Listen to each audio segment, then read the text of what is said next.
በአባከስ የመማር ጥቅሞች እና የአባከስ ታሪክ አንደኛ የቀኝ አእምሮ መጠቀም ማስቻል። ሁለተኛ ማስተዋል። ሶስተኛ ማስታወስ። አራተኛ ትኩረትን የመሰብሰብ አቅም።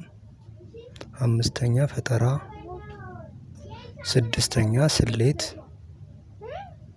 ሰባተኛ ስዕላዊ መግለጫዎችን የመረዳት አቅም ተብለው ዋና ዋናዎቹ ተብሎ መጥቀስ ይቻላል።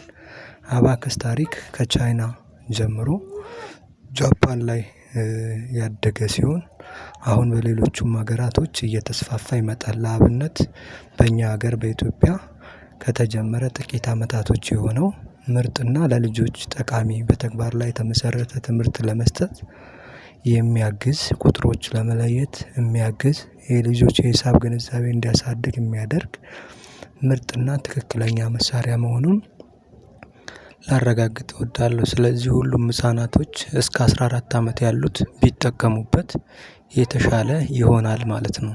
ስለዚህ ወላጆች ሁላችሁም ለልጆቻችሁ አባከስ የሚማሩበት እድል እንድታመቻቹ ስል እመክራለሁ ማለት ነው። አባከስ ማለት እንደኛ ሀገር መቁጠሪያ ማለት ነው። እኛ ሳንጠቀምበት ፈረንጆቹ ሪአሬንጅ አድርገውት ግን ዛሬ አባከስ ተብሎ መጥቷል ማለት ነው።